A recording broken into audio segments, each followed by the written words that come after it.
अस्सलाम वालेकुम एवरीवन। उम्मीद है आप सब लोग खैरियत से होंगे and welcome back to our weekly session. नाजरीन, इन डेली सेशंस का यही मकसद है ताकि आप लोग जो है हमारे आप लोग स्टॉक मार्केट से अपडेटेड रहें और हमारी वीडियोस अगर आप लोग मिस नहीं करना चाहते तो इसके लिए हमारे जो चैनल है उसको लाइक एंड सब्सक्राइब किएगा और नोटिफिकेशन बेल जरूर प्रेस किएगा ताकि आप लोग जो है वो हर वीडियो से नोटिफाई रहें।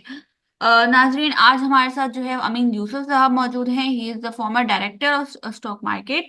आज का जो सेशन है उसका यही मकसद है आप लोग जो है स्टॉक मार्केट आज क्या स्टॉक मार्केट की सूरत हाल रही और 1 लाख जो इंडेक्स क्रॉस हुआ है इसकी क्या वजूहात हैं, आगे क्या होने वाला है। तो ये सब कुछ हम डिस्कस करेंगे। तो आइए सर को वेलकम करते हैं। अस्सलाम वालेकुम सर। जी वालेकुम सलाम। Thank you for inviting. जी सर, कैसे हैं आप? ठीक ठाक, आप ठीक हैं? जी एंजॉय कर अल्हम्दुलिल्लाह। रहे हैं मार्केट को? जी सर, बिल्कुल। सर, सबसे पहले हम जो है इंडेक्स की बात करते हैं। जैसे कि हम देख रहे हैं रोजाना डे बाय डे जो है मार्केट बढ़ती ही जा रही है, कहीं स्टॉप तो लग ही नहीं रहा इंडेक्स में। और आज भी जो है वो हमने देखा तकरीबन मार्केट अच्छी खासी बढ़ी। कोई करेक्शन की आगे क्या कुछ दिखने में आ रहा है कि करेक्शन हो जाएगी, क्या मार्केट गिर जाएगी? क्योंकि लोग जो है बहुत डरे हुए हैं, लोग बहुत प्रॉफिट में हैं इस वक्त। लेकिन अगर इस वक्त मार्केट गिर गई तो काफी जो है वो नुकसान होगा। तो क्या लग रहा है आपको, क्या लग नहीं रहा कि मार्केट किसी ने हाईजैक कर लिया? क्योंकि न्यूज़ेस तो यही आ रही हैं। देखिए, ये कह देना कि मार्केट हाईजैक हो गई, आई डोंट थिंक सो। क्योंकि मार्केट में लिक्विडिटी, देखिए लिक्विडिटी सबसे मेन चीज है कि लिक्विडिटी मार्केट में आ रही है। मार्केट क्यों बढ़ रही है, उसकी रीजन ये है कि मार्केट में पैसा बहुत आ रहा है। अभी देख लें कल के अगर नंबर्स, म्यूचुअल फंड्स में जो नेट बायर था, इसके अलावा ब्रोकर्स बायर थे, इंडिविजुअल ने सेल किया था। तो इसका मतलब है कि म्यूचुअल फंड जो है वो इंजेक्ट कर रहा है फंड्स। वो हम्म। क्यों कर रहा है? क्योंकि वो अकाउंट होल्डर का पैसा होता है, फिक्स से मेच्योर हो रहा है और यहाँ इक्विटी मार्केट में आ रहा है। क्योंकि हम्म। फिक्स में लग रहा है कि आपको इतना अच्छा रिटर्न नहीं मिलेगा। क्यों हम्म। नहीं मिलेगा? क्योंकि रेट नीचे जा रहे हैं और अभी मॉनेटरी पॉलिसी भी 16 को है, तो एक्सपेक्टेड हम्म। है कि 2% रेट कम हो सकता है। हम्म। और इन्फ्लेशन के नंबर्स भी बहुत लोअर साइड पे आए हैं। तो हम्म। नेक्स्ट ईयर लग रहा है कि आपका जो है ना इंटरेस्ट रेट जो है ना सिंगल डिजिट पे आ जाए। हम्म। नेक्स्ट ईयर की बात करें तो ऑब्वियसली नेक्स्ट जो मॉनेटरी पॉलिसीज आएंगी, हो सकता है कि उसमें इतना बड़ा कट नहीं हो, लेकिन 1-1% या आधा आधा परसेंट करके हम्म। नेक्स्ट ईयर में हम जो है 25 में जो है ना वो हम सिंगल डिजिट पे आ जाएंगे। और हम्म। प्लस पहले ये था कि बैंक्स को जो है ना एक सर्कुलर आया था कि बैंक्स जो है अगर 1 बिलियन से लेके 5 बिलियन तक के अगर किसी के डिपॉजिट्स होंगे तो उसमें 5% वो मंथली फी चार्ज करेगा। तो वो सब हम्म। चीजें खत्म हो गई। अब बैंक को डिस्क्रिप्शन दे दी गई है कि बैंक में अब सेविंग में पैसा जो रख रहे होते हैं, हम्म। अब अभी कुछ बैंक 16% दे रहे हैं, कुछ 11.5 भी दे रहे हैं, डिपेंड कर रहा है कि कुछ ज्यादातर बैंक 16% दे रहे हैं, कुछ लोगों ने रिवाइज भी किया है बैंक्स ने। हम्म। तो अब देखिए ना, आने वाले दिनों में तो बैंक पे कोई ऐसी ऑब्लिगेशन नहीं है कि उन पे तो फ्री हैंड दे दिया गया है कि वो 8% भी दे दें, आपको 9% भी दे दें, 10% भी दे दें। तो ऑब्वियसली 8-9-10% अगर आपको सेविंग में पैसा मिलेगा तो फायदा ही नहीं है। हम्म। तो आप कहेंगे कि भाई स्टॉक मार्केट में मैं लगा दूं, मुझे 16, 17, 18, 20% भी कुछ स्टॉक से जो डिविडेंड देते हैं। कैपिटल गेन का अभी देखिए इस लेवल पे चांसेस इतने ज्यादा नहीं, क्योंकि मार्केट काफी बड़ी हुई है। हम्म। लेकिन लॉन्ग टर्म अगर आप जाए ना, पूरे अगर साल या 2 साल का व्यू बना के, तो ऑब्वियसली स्टॉक्स बढ़ेंगे, ऐसे नहीं कि नहीं बढ़ेंगे। हम्म। उसकी वजह है कि अभी लिक्विडिटी और बहुत आएगी। देखिए कुछ लोगों के फिक्स पे पैसे पड़े होते हैं, वो मेच्योर हो रहे होते हैं, कुछ हम्म। साल भर के लिए लगा रहे होते हैं, कुछ 2 साल के लिए लगा रहे होते हैं, कुछ 1 साल के लिए लगा रहे होते हैं, कुछ डेली बेसिस पे लगा रहे होते हैं, कुछ मंथली बेसिस पे होते हैं, 3 मंथ्स का भी होता है, 6 मंथ्स का भी होता है। तो जिस तरह से पैसा मेच्योर होता जाएगा, ऑब्वियसली वो लिक्विडेटिव नहीं है बैंक में रखना। अभी उसी का रिवर्स हो रहा है, जैसा पहले किया था 22% पे रेट था, तो यहाँ से पैसा निकल के फिक्स में जा रहा था। तो वो तो ऑब्वियसली ये तो डायनेमिक्स है, ये तो इंटरनेशनल भी ऐसे ही होता है। अगर हायर इंटरेस्ट रेट होते हैं तो स्टॉक मार्केट नीचे जाती है, हम्म। लोग कमोडिटी की तरफ जाते हैं, गोल्ड की तरफ जाते हैं, और पेपर्स में नहीं जाते। ज्यादातर कुछ लोग नहीं जाते हैं, कुछ लोग ले भी रहे होते हैं। 22% अगर आपको टी बिल पे मिल रहा है तो हम्म। ऑब्वियसली वो तो किसी चीज को बीट नहीं कर सकेगा ना। तो हम्म। वो अब रिवर्स साइकिल चल रहा है, आप समझ रहे हैं? रिवर्स साइकिल हो रहा है कि जो पैसा जो लगा हुआ था फिक्स, वो वापस यहाँ हम्म। स्टॉक मार्केट में आएगा। कमोडिटी में क्यों नहीं जाएगा? उसकी रीजन है, कमोडिटी में आप गोल्ड ले लेते हैं, ठीक है, आपने गोल्ड ले लिया, आपकी वैल्यूएशन खाली आपको कैपिटल गेन मिलेगा, आपको कोई डिविडेंड तो हम्म। है नहीं।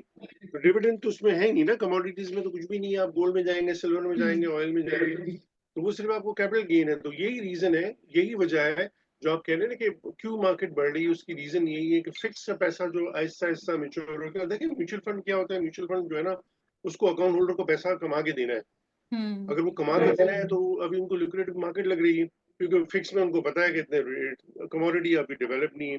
दुनिया में होता क्या है कि जो फंड्स इस तरह से फंड्स होते हैं कि जिनमें मिक्सचर होता है, जिसमें फिक्स भी होता है, जिसमें कुछ कंपोनेंट कमोडिटीज का होता है, कुछ इक्विटी का होता है, कुछ रियल एस्टेट का भी होता है। ऐसे फंड्स दुनिया में हैं, लेकिन हमारे पास कोई ऐसा मिक्स ऑफ फंड्स नहीं है कि मैं अगर फर्ज करने चाहूँ कि भाई मैं रिस्क नहीं लेना चाह रहा, मैं फिक्स में पैसा लगा दूं या मैं कमोडिटीज में थोड़ा सा लगा दूं, मैं ज्यादातर रियल एस्टेट में लगा दूं। रियल एस्टेट में कंपनीज है जो रीट्स की कंपनी है, जो रेंटल पे उनकी प्रॉपर्टीज चल रही है तो उनको रेंटल इनकम आ रही होती है। तो दुनिया भर में क्या करते हैं लोग, रीट्स के फंड ले लेते हैं हेज करने के लिए। कुछ पैसा आपने रीट्स में लगा दिया, कुछ कमोडिटी में लगा दिया, कुछ फिक्स में लगा दिया, और कुछ देखिए मार्केट अगर ऊपर जा रही होती है, बहुत ज्यादा ऊपर होती है, तो फिर इक्विटी में पोर्शन कम कर देते हैं, तो बैलेंस करते हैं लोग। लेकिन हमारे यहाँ लोगों को सिर्फ रुझान ये है कि मार्केट में हम पैसे लगा रहे होते हैं, इसलिए कि हमारे पास कोई इस किस्म के फंड्स भी नहीं है। इवन स्टॉक एक्सचेंज में भी ऐसे लिस्टेड फंड होने चाहिए जो जिनमें कॉम्बिनेशन हो। मुझे लग रहा है जिस तरह से आप देखो ना, 15 साल अगर आप पीछे चले जाएं तो फंड्स के जो साइज थे पहले बहुत छोटे थे। अगर आप अब देखिए 15 साल आगे आगे तो फंड्स के साइज बहुत बड़े हो गए। जितने भी फंड्स हैं, जो म्यूचुअल फंड्स हैं, जो भी फिक्स इनकम में लगे हुए हैं, जो उन्होंने इक्विटी में भी करते हैं, इस्लामिक में भी कर रहे हैं, तो वो साइजेस बहुत बड़े हो गए, तो वो क्वांटम बहुत बड़ा हो गया। तो वो हमारी मार्केट इतनी बड़ी नहीं है, हमारी मार्केट में इन्वेस्टर्स को इतने ज्यादा नहीं है। अगर आप उसी मार्केट से कंपैरिजन करें तो वो एक अलमिया है कि इन्वेस्टर्स क्यों नहीं बढ़े। वो इन्वेस्टर्स आते हैं, उनको एजुकेट करने की जरूरत है कि भाई आप इन्वेस्टमेंट्स करेंगे स्टॉक मार्केट में, अच्छे स्टॉक्स में। सबसे पहले तो अच्छे स्टॉक्स क्या है, अच्छे स्टॉक्स कि आप सबसे पहले तो सेक्टर को आइडेंटिफाई करेंगे ना।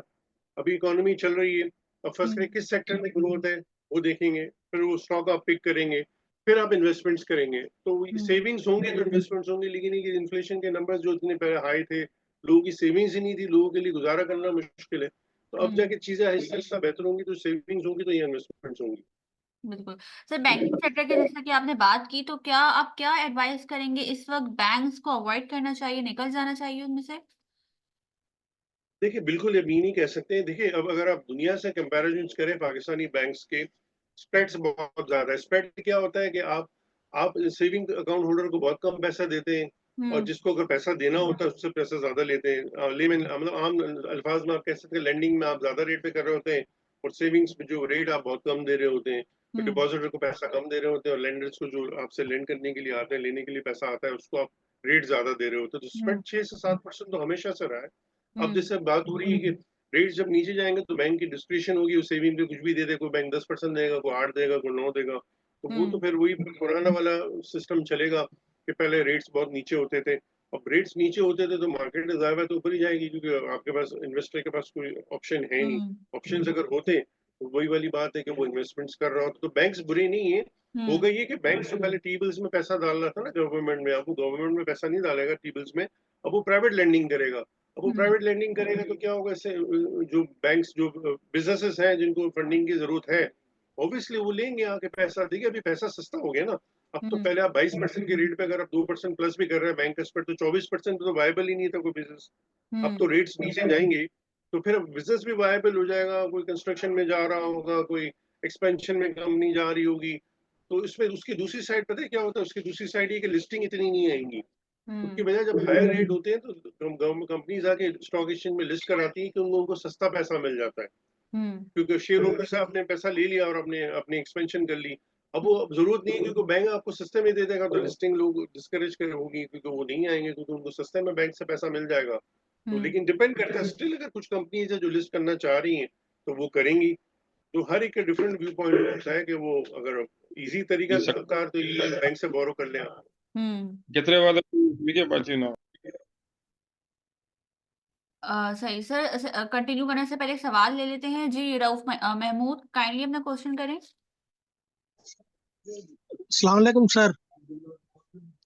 वालेकुम सलाम। सर ये पीएसएक्स की नाकामी नहीं है कि अभी तक जो है ना नंबर ऑफ अकाउंट होल्डर जो है ना यहाँ पे कम है, और इनकी कोई ऐसी पॉलिसी नहीं है जिसमें लोगों को ज्यादा से ज्यादा ये अट्रैक्शन दे। एक ये था सर, और दूसरा मैंने स्टॉक के बारे में पता करना था, हब पावर और टीआरजी के बारे में। सर इनके बारे में तो बता दें, शुक्रिया। देखिए, अब जो पहले आप कह रहे हैं ना पीएसएक्स की नाकामी, हम देखिए दुनिया भर में कोई एक्सचेंजेस नहीं होती कि वो अकाउंट, क्योंकि एक्सचेंज का काम नहीं है, ब्रोकरेज हाउस नहीं है। एक्सचेंज तो एक प्लेटफॉर्म है तो ये तो ब्रोकर की रिस्पॉन्सिबिलिटी है कि हमने मार्केटिंग करनी है, हमने जाके लोगों को अप्रोच करना है, उनको हमें बताना है कि आप इन्वेस्टमेंट्स कहाँ करें, स्टॉक मार्केट में इन्वेस्टमेंट्स करें नहीं करें, किस तरह से इन्वेस्टमेंट्स करें। तो आप दुनिया भर में बता दें, कोई एक एक्सचेंज मुझे आप बता दो जो जाके खुद मार्केटिंग करती हो, जो लंदन स्टॉक एक्सचेंज बता दें, न्यूयॉर्क स्टॉक एक्सचेंज बता दें, इंडिया की स्टॉक एक्सचेंज बता दें कि वो जाके लोगों को डायरेक्ट अप्रोच कर रही हो कि भाई आप आके अकाउंट खोलें। क्योंकि एक्सचेंज तो एक प्लेटफॉर्म है ना, एक्सचेंज तो नहीं कह सकती, वो तो ब्रोकर की जिम्मेदारी है कि ब्रोकर मार्केटिंग करेगा। देखिए मार्केटिंग करने के अलावा लोग, मसला ये है कि एजुकेशन का फुकदान है। अब लोगों को इतना इन्वेस्टमेंट्स की स्ट्रेटजी पता नहीं होती, लेकिन तो क्या करते हैं, वो मार्केट में आते हैं और वो खुद अगर ट्रेडिंग कर रहे हैं तो उनकी नॉलेज नहीं होती, फिर वो गेन भी करते हैं, लॉस भी करते हैं। फिर यही वजह है कि जो भी इन्वेस्टर आता है, अगर उसके पास कोई नॉलेज नहीं, इससे पहले भी काफी दफा प्रोग्राम्स में कह चुका हूँ कि म्यूचुअल फंड के थ्रू जाएं, म्यूचुअल फंड जो है उसके थ्रू इन्वेस्टमेंट्स करें, वो ज्यादा बेहतर है। क्योंकि म्यूचुअल फंड आपको गाइड करेंगे, उनके पास सर, एक्सपर्टीज होती है। और दूसरी बात जो आपकी आई एम थी, sorry to I am sorry to interrupt you, कि ये लोगों को आखिर गाइड करके लाना पीएसएक्स का काम नहीं है सर? तो आप कह रहे हैं नहीं है, तो फिर हाउस वाले कोई इस तरह का कोई एक्टिविटी स्टार्ट कराएं जिसमें उनके नंबर ऑफ मेंबर्स ज्यादा बन जाए, जिससे लोग खुद करें, बजाय म्यूचुअल फंड को पैसा देने के लिए, उनको कमीशन देने के लिए, ये डायरेक्ट खुद करके खुद कमा सकते हैं। देखिए आप बिल्कुल सही कह रहे हैं, ये ब्रोकर्स की रिस्पॉन्सिबिलिटी, हमारी रिस्पॉन्सिबिलिटी है। अब डिपेंड करता है ना किसने, अगर हर किस्म का ब्रोकरेज हाउस अवेलेबल है यहाँ पे, मीडियम साइज है, स्मॉल साइज है, कुछ अपनी अपनी अपना काम करते हैं, कुछ क्लाइंट्स का काम नहीं करते हैं। तो हम किसी को फोर्स नहीं कर सकते कि भाई आप जाके क्लाइंट लेके आए। ये तो जिम्मेदारी। और प्लस देखिए दुनिया भर में क्या होता है, मैं आपको थोड़ा सा एक्सप्लेन कर दूं कि बैंक्स होते हैं ना, बैंक्स में क्या होता है, जब आप दुनिया भर में बाहर अगर डेवलप नेशंस में चले जाए, यूएस में चले जाए, कनाडा में चले जाए, यूरोप की साइड पे चले जाए, तो बैंक्स क्या करती है, बैंक्स तो खुद अपने कार्ड होते हैं, खुद उनकी ब्रोकरेज हाउसेज होती हैं, सब्सिडरी कंपनीज होती हैं, तो वो मार्केटिंग कर रही होती है। देखिए बैंक में अगर आपका अकाउंट होल्ड कर रहे हैं, तो बैंक के अगर ब्रोकरेज हाउस है तो वो आपको आसानी से, उसको पता है आपका ट्रैक रिकॉर्ड है, तो उनको भी, बैंक्स भी ये मार्केटिंग कर सकता है, बिजनेस ले सकता है, क्योंकि उसके पास सारी केवाईसी हुई हुई है अकाउंट होल्डर की, तो वो मार्केटिंग करके क्लाइंटेल पकड़ सकता है। और दुनिया भर में ये होता है कि जब आप बैंक अकाउंट खोलने जाते हैं तो आपको कहते हैं अच्छा आपने आपने ब्रोकरेज का भी अकाउंट खोले, क्योंकि उनकी सब्सिडी कंपनीज होती हैं, तो बैंक्स को थोड़ा सा इनिशिएट लेना पड़ेगा। और देखिए ब्रोकरेज हाउस भी करें, मैं ये नहीं कह रहा हूँ कि नहीं करें, हम सबको अपना मिलकर अपनी जिम्मेदारी करनी पड़ी। आप लोग तो माशाल्लाह से चैनल में सब लोगों को अवेयरनेस दे रहे होते हैं, बता रहे होते हैं, एजुकेट कर रहे होते हैं, पहले तो ये नहीं होता था। हम मैं 15-20 साल पुराना अगर आप चले जाएं तो ये वेबसाइट पे चीजें भी अवेलेबल नहीं होती थी, जो स्टॉक एक्सचेंज के पोर्टल पे आपको आसानी से मिल जाती हैं। हम तो लाइब्रेरी में जाके फिजिकल जो रिपोर्ट्स होती थी वो निकाल के देखते थे, फिर उस पे उसके बेस पे डिसीजंस लेते थे। तो ये भी तो बहुत आसानी है। मैं 1998 की बात करता हूँ, जब मैंने एमबीए किया था, तो हमें जो है ना बुक्स, फिजिकल जो रिकॉर्ड्स जो है ना, एनुअल रिपोर्ट्स लेनी पड़ती थी। इलेक्ट्रॉनिक उस जमाने में अवेलेबल नहीं होती थी। अभी तो बहुत कन्वीनियंस है, आप गूगल करें आपको सारी चीजें मिल जाती हैं, इतनी सारी वेबसाइट्स बनी हुई है। तो वो भी थोड़ा सा देखिए, इन्वेस्टर को भी थोड़ा सा होमवर्क करने की जरूरत है। मसला है, हम सॉरी से मैं किसी को ब्लेम नहीं कर रहा हूँ, लेकिन हमारी थोड़ी सी हैबिट्स ऐसी होती है कि हमें तैयार माल चाहिए, कि तैयार हमें मिल जाए सारी चीजें, और हम उसको बैठ गए ना बस कॉपी पेस्ट कर दें। देखिए कॉपी पेस्ट भी जो है ना, कोई भी चीज आप करेंगे तो हो सकता है कॉपी पेस्ट करने में कोई चीज गलती भी हो। तो थोड़ी सी होमवर्क हमें भी, अपनी रिस्पॉन्सिबिलिटी हर एक ने करनी है, मैं किसी को ब्लेम नहीं कर रहा हूँ। Everybody has to take responsibility, investor को भी चाहिए, वो भी अपनी पूरी अपनी अवेयरनेस करे, अपने सारी चीजें इन्वेस्टमेंट्स करने से पहले देख ले। किसी भी ब्रोकरेज हाउस के पास जा रहा है, उसकी नॉलेज ले ले, वो बंदा सही है, हाउस सही है नहीं है, स्टॉक एक्सचेंज से इंक्वायरी कर ले। फिर जो भी स्क्रिप्ट्स में जा रहा है, कोई भी सेक्टर में जा रहा है, उसका भी थोड़ा सा होमवर्क कर ले। तो हमें collectively everybody has to some efforts. ऐसे नहीं है कि एक बंदा अगर कहेगा, एक बंदे पे हम सारा ब्लेम नहीं डाल सकते, सारे एक बंदे के शोल्डर पे हम सब चीजें नहीं डाल सकते। तो everybody has to play their role. Hmm सही। अच्छा, जी, दूसरा बहुत सवाल था शुक्रिया सर। आपको आपने टीआरजी बहुत का। अच्छे से मुझे गाइड किया है। और ये पीएसएमयू वालों का भी बहुत शुक्रिया, ये बहुत अच्छा इन्होंने जो है ना हमें ये प्लेटफॉर्म जो है ना दिया हुआ है। अरीबा साहबा का भी बहुत शुक्रिया, बहुत ही अच्छा ये होता है। सर मेरा क्वेश्चन ये था कि टीआरजी और हबको के बारे में तो बता दें सर। अच्छा, शुक्रिया। अब आ जाती है, देखिए बात रियलिस्टिकली मैं बात करूँ, आई एम सीईओ कंपनी का हूँ, मैं एनालिस्ट नहीं हूँ। मैं आपको ऐसी रिसर्च बेस्ड सारी इंफॉर्मेशन होती हैं। रिसर्च एनालिस्ट होता है, वो पूरी रिपोर्ट्स बना रहा होता है इंडस्ट्री की, अगर फर्स्ट हबको है या कोई और कंपनी है पावर की, उसकी कंपैरिजंस होती हैं, उसके रेशियोज देखे जाते हैं, उसकी बेस पे कोई डिस्क्रिप्शन की दे के एडवाइजरी दी जाती है। तो मैं इसमें ये इंडिविजुअल आइटम का तो आपको नहीं बता सकता हूँ, लेकिन पावर सेक्टर में देखें जो है मसला नहीं है। और आईटी सेक्टर में भी अगर आप पूरी स्टॉक मार्केट को देखें तो अभी भी आईटी सेक्टर को इतना बड़ा नहीं है, उसमें गुंजाइश है। और पावर में भी गुंजाइश है। अगर आप देखें ना, फर्टिलाइजर ने परफॉर्म कर लिया, फार्मास्यूटिकल ने परफॉर्म कर लिया, ऑयल सेक्टर ने परफॉर्म कर लिया, बैंक्स भी परफॉर्म कर रहे हैं, सीमेंट में अभी भी जगह है, टेक्सटाइल ने बिल्कुल परफॉर्म नहीं किया, उसमें भी है, इंश्योरेंस ने परफॉर्म नहीं किया। तो ये काफी सेक्टर्स हैं जिनमें रिसर्च करें और आप देखेंगे उनमें पे आउट्स क्या है, कंपनी की जो कोर इनकम जो है अपने बिजनेस से आ रही है, अदर इनकम तो नहीं आ रही कि एकदम एक दफा अर्निंग आ गई तो प्राइसेस जैकअप हो जाती हैं, फिर दूसरे साल अर्निंग आएगी कि नहीं आएगी। तो ये सारा देखें, ये भी पूरा एक पूरा एक ट्रेनिंग है, पूरा आर्ट है इन्वेस्टमेंट्स करना भी, स्किल्स होने जरूरी है, क्योंकि उसमें फिर नुकसान भी हो जाते हैं। देखिए, एक कंपनी आपने ले ली, गलत डिसीजन लेके हो सकता है उसके पैसे आधे भी हो सकते हैं, कंपनी बंद भी हो सकती है, वो लॉसेस भी कर सकती है, डीलिस्ट भी हो सकती है। तो ये थोड़ा सा हमें जो है ना बैठ के इन्वेस्टर को थोड़ा सा सोचना पड़ेगा, सोच के इन्वेस्टमेंट्स करें, और मार्केट लेवल इस लेवल पे देख के इन्वेस्टमेंट्स करें कि देखिए मार्केट में करेक्शन भी आ सकती है। मैं आपको बता दूं, तो इस जिस लेवल पे आप बैठे हुए हैं, पहले 43,000 का इंडेक्स था, तो अगर 5% करेक्शन देखे तो 2-2,500 पॉइंट होते हैं, अभी आप 1,08,000 पे खड़े हुए हैं। और अगर यहाँ से 3 या 4% करेक्शन भी ना ठीक ठाक करेक्शन होगी, और 10% तो पूरी समझो अगर अगर हो सकती है। देखिए मसला पता है क्या है, एक और चीज भी हम फैक्टर यहाँ पे हम इग्नोर कर रहे हैं। हमारे इधर क्या है, सेंटिमेंट ड्रिवन है, अभी सेंटिमेंट बहुत अच्छा है, सब चीजें। मैं मार्केट के वो नहीं हूँ कि मैं चाहूंगा मार्केट गिर जाए, ऐसी कोई बात नहीं है।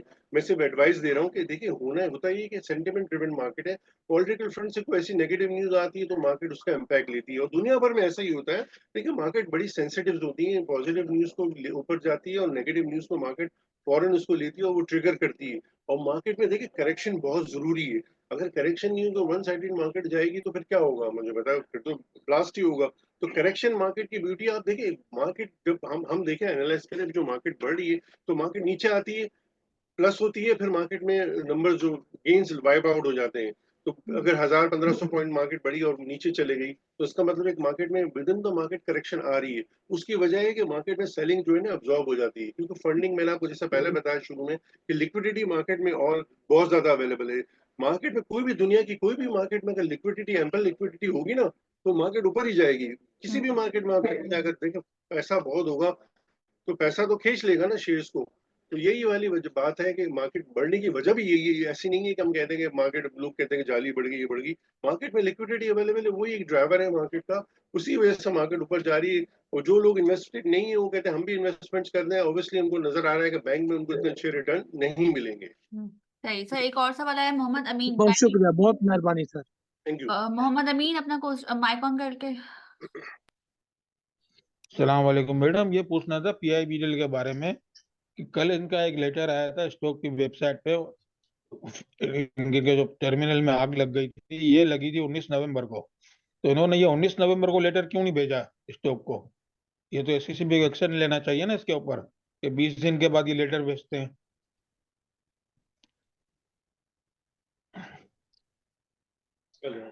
इसका जवाब दें। जी, देखिए इसमें इसका जवाब मैं नहीं दे सकता, उसका जवाब तो आपको एक्सचेंज ही देगी और कंपनी ही देगी। अगर आप शेयर होल्डर हैं, आपका राइट है, आप कंपनी को लेटर लिखें और सीसी एसएससीबी को करें और सीसी एक्सचेंज को करें, क्योंकि शेयर होल्डर आप हैं, मैं तो शेयर होल्डर नहीं हूँ, मेरा राइट नहीं है पूछने का।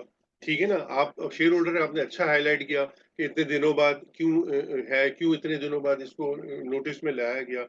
तो ये अच्छी बात है, अगर आप एक कोरेस्पोंडेंस करें और एक्सचेंज को भी लूप में रखें, एससीसीबी को भी लिखें और कंपनी को भी लिखें, तो इससे क्या होगा, इसका रिजल्ट आएगा। अगर आप लिखेंगे तो कुछ जवाब तो आपको मिलेगा ना बस। सलाम वालेकुम सर, मगर आप शेयर होल्डर तो नहीं है, मगर आप स्टॉक के डायरेक्टर तो रह चुके हैं ना।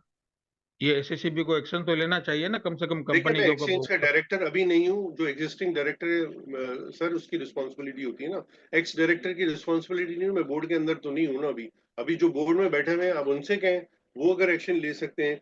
देखिए इसमें जो है ना, एक्सचेंज भी क्या कहेगी, आप देखिए जब तक शेयर होल्डर का राइट है ना, शेयर होल्डर अगर आप नहीं है तो फिर आप जाके किस किस किस लीगली वे में आप जाके उनसे पूछेंगे। अगर आप शेयर होल्डर हैं, आपका फोलियो नंबर है, आपका राइट है, मैंने जैसे आपको पहले बताया, आप लेटर लिखें, आप लेटर लिखेंगे, कंपनी को लिखेंगे, आप सीसी एसएससीबी को और स्टॉक एक्सचेंज को करेंगे, तो आपको वहां से देखिए, आप रिटर्न में जब कोई चीज लिखेंगे ना, जबानी से तो कुछ भी नहीं होता। मैं भी जबानी बहुत सारी बातें अगर मीडिया पे जाके कर दूंगा, एक्शन अगर करेंगे तो action speak for itself.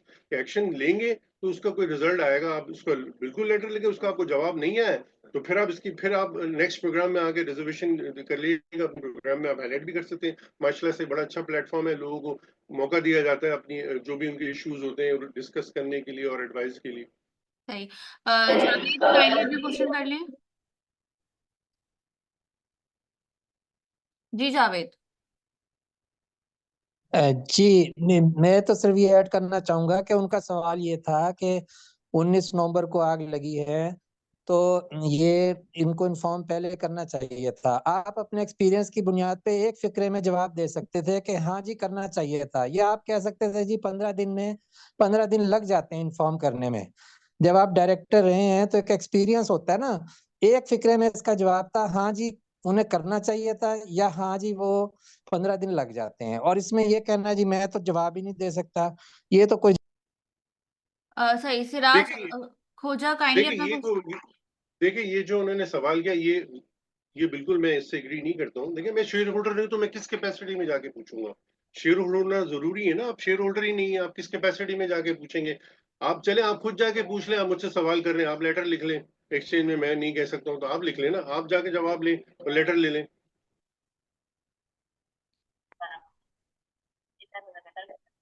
Siraj खोजा अपना क्वेश्चन कर लें। हेलो, सलाम सर। वालेकुम सर सलाम। इस वक्त हम मुख्तलिफ जगहों से जो पी देख रहे हैं मार्केट का, वो कहीं पे 5 है, कहीं पे 5.5 है, कहीं 6 पी बता रहे हैं। जिसका एग्जैक्ट पी इस वक्त मार्केट का क्या है और हमें कैसे पता चल सकता है कि इस वक्त एग्जैक्ट पी क्या है? फर्दर ये कि आप कौन सा सेक्टर देखते हैं 2025 के लिए जो बेस्ट सेक्टर होगा इंशाल्लाह? Thank you sir. देखिए पी बताना तो बहुत मुश्किल है सेक्टर वाइज भी, ये तो आपको रिसर्च एनालिस्ट बताएगा। मैं तो कंपनी का सीईओ हूँ और मैं कोई रिसर्च से रिलेटेड बात नहीं कर सकता, क्योंकि रिसर्च एनालिस्ट उसके पास एक क्वालिफिकेशन होती है और प्लस उसका लाइसेंस होता है। ठीक है ना, वो आपको रिसर्च एनालिस्ट बताएंगे। अब दूसरी बात आ जाती है मार्केट पे। मार्केट में देखिए अगर आप ओवरऑल देखें, मार्केट में ऑयल सेक्टर परफॉर्म कर रहा है, फर्टिलाइजर कर रहा है, लेकिन अभी इस सेक्टर में चीजें काफी हद तक बढ़ चुकी हैं। जिस तरह से अभी रेट्स कम होंगे, इन्फ्लेशन के नंबर्स फर्दर और नीचे आएंगे, काफी हद तक तो मार्केट उसको एब्जॉर्ब कर चुकी है सारी चीजें। देखें रेट भी हम कहते हैं कि 2% कम होगा। अब भी मसला तो ये है कि देखिए अभी हम आपको क्या बताएं, क्योंकि अगले साल हमें नहीं पता कि क्या इंटरनेशनल इश्यूज हो जाए। मार्केट तो रोजाना न्यूज पे चल रही होती है। अगर ओवरऑल आप देखें सेफ साइड पे, अगर आप देखें तो फर्टिलाइजर है, फर्टिलाइजर में रिटर्न्स हमेशा से ज्यादा मिलते हैं। फार्मास्यूटिकल वो बड़ा अच्छा परफॉर्म किया, लेकिन कुछ स्टॉक्स तो बहुत ज्यादा बढ़ गए हैं। बैंक्स जो है, बैंक्स में भी हो सकता है, जैसे मैंने बताया प्रोग्राम में कि देखिए बैंक्स ठीक है टी-बिल्स में नहीं करेंगे, लेकिन प्राइवेट सेक्टर को तो लेंड करेंगे। जब नीचे रेट्स आते हैं तो लेंडिंग भी काफी होती है। ऐसे नहीं है कि प्राइवेट सेक्टर है वो भी बैठा हुआ होता है, और वायबल हो जाते हैं प्रोजेक्ट्स कि फर्स्ट कर अगर 10-11% में या 12% में मुझे पैसा मिल रहा है तो वो मेरे लिए वायबल हो जाएगा। 22% पे वायबल नहीं था, 22% पे 2%, अगर 24% में मैं बोरो करके काम करूंगा तो मैं परफॉर्म नहीं कर सकूंगा। तो रूम काफी है, बैंकिंग में भी रूम है। सीमेंट सेक्टर जो है ना वो अच्छा परफॉर्म करेगा। जिस तरह से रेट्स की बातें हो रही हैं कि सिंगल डिजिट में आप आ जाएंगे, अगर आप सिंगल डिजिट में आ जाएंगे तो ऑब्वियसली सीमेंट सेक्टर को बेनिफिट होगा। लेकिन दूसरी साइड पे आ जाए कि गवर्नमेंट की कोई ऐसी पॉलिसीज होंगी कंस्ट्रक्शन पे या रियल एस्टेट पे, वो मैटर करता है। अगर वो पॉलिसीज में शिफ्ट आता है तो ऑब्वियसली उससे जो है ना सीमेंट सेक्टर बड़ा अच्छा बेनिफिट हो सकता है, क्योंकि रेट्स नीचे जा रहे हैं, फाइनेंस कॉस्ट कंपनीज की नीचे जाएंगी। ऑब्वियसली जब फाइनेंस कॉस्ट नीचे जाएंगे तो ऑब्वियसली अर्निंग्स बढ़ेंगे। जब अर्निंग्स बढ़ेंगे तो उसका रिफ्लेक्शन स्टॉक मार्केट में बिल्कुल आएगा। सही। सर सेशन को रैप अप करते हुए मैं सी एनर्जी के बारे में आपसे पूछना चाहूंगी। सी एनर्जी जैसे कि आपको लग रहा है कितना ऊपर हम देख रहे हैं कि जा रहा है, तो अगर आप इसको डिस्कस करना चाहें। देखिए ओवरऑल अगर आप रिफाइनरी में देखें कि जैसे पाकिस्तान रिफाइनरी की भी न्यूज आई है कि सऊदी अरेबिया के साथ 1.7 बिलियन का उनका कॉन्ट्रैक्ट हुआ है। तो ऑब्वियसली जो रिफाइनरी परफॉर्म्स करेंगी, रिफाइनरी ने परफॉर्म इतना नहीं किया, तो हम्म। और पॉलिसीज के ऊपर पॉलिसीज आगे जाके आ जाएंगी, ये भी मैटर बिल्कुल करेगा। तो ऑब्वियसली कुछ स्टॉक्स हैं, नाम तो मैं नहीं बता सकता आपको आइडेंटिफाई कर, लेकिन रिफाइनरी में अभी भी कुछ स्टॉक्स में अभी भी जगह है जिनमें वो परफॉर्म कर सकते हैं। और जैसे रिफाइनरी पॉलिसी वो एक डायरेक्शन बनाएगी हम्म। फर्दर राइज का। सही। सर कल आपको क्या लग रहा है, जैसे कि फ्राइडे फ्राइडे है, लास्ट वीक है, लास्ट डे है वीक का, तो क्या लग रहा है कल जैसे मार्केट किस तरह परफॉर्म करेगी? देखिए जो मार्केट की आज क्लोजिंग आई है तो वो तो स्ट्रांग मार्केट बन रही है। देखिए मार्केट में ये होती है कि जैसे पहले मैंने डिस्कस किया कि मार्केट नीचे जाती है तो मार्केट में बाइंग आ जाती है। तो मार्केट में लिक्विडिटी बहुत अवेलेबल है, बाइंग अवेलेबल है। लेकिन देखिए करेक्शन तो कभी भी आ सकते हैं, जरूरी नहीं फ्राइडे को आ जाए, मंडे को भी आ जाए।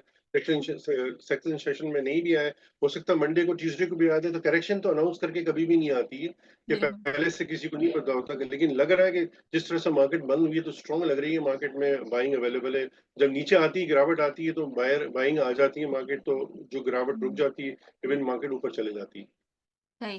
तो पर्टिकुलर स्टॉक्स तो आप डिस्कस नहीं कर रहे, कुछ सेक्टर्स अगर बताना चाहें जिनमें अभी इस वक्त काम करना चाहिए, एक्यूमुलेट करना चाहिए जिनको। देखिए सीमेंट सेक्टर जो है ना, इतना नहीं बड़ा, सीमेंट सेक्टर में अभी भी गुंजाइश है उसमें। और बैंक्स में भी कुछ छोटे बैंक्स हैं, उनमें भी अभी गुंजाइश है, उनमें काम करना चाहिए। फर्टिलाइजर बढ़ चुका है काफी हद तक, देखा जाए फार्मास्यूटिकल भी काफी बढ़ चुका है। लेकिन कुछ स्टॉक्स अभी भी फार्मास्यूटिकल में हैं, जो अभी अगर आप अब देखेंगे तो कंपैरिजन करें तो वो नीचे लेवल पे मिल रहे हैं, क्योंकि कुछ कंपनीज ऐसी भी हैं जो लेवरेज पे भी हैं। तो ऑब्वियसली उसकी कॉस्ट कम होगी, तो नेक्स्ट जो रिजल्ट्स आएंगे वो बेहतर आएंगे। जब रिजल्ट्स बेहतर आते हैं तो उसकी अर्निंग अच्छी आएगी, अर्निंग अच्छी आएगी तो उसका रिफ्लेक्शन मार्केट पे आएगा। बिल्कुल। बहुत बहुत शुक्रिया सर, बहुत अच्छा बहुत बहुत इंफॉर्मेटिव था आपका session and thank you so much participants. आपने भी जो है हमें ज्वाइन किया, thank you so much sir. आपको आने वाले सेशंस में जो है वो फिर इनवाइट करेंगे। अपना ख्याल रखिएगा सर, अल्लाह हाफिज़।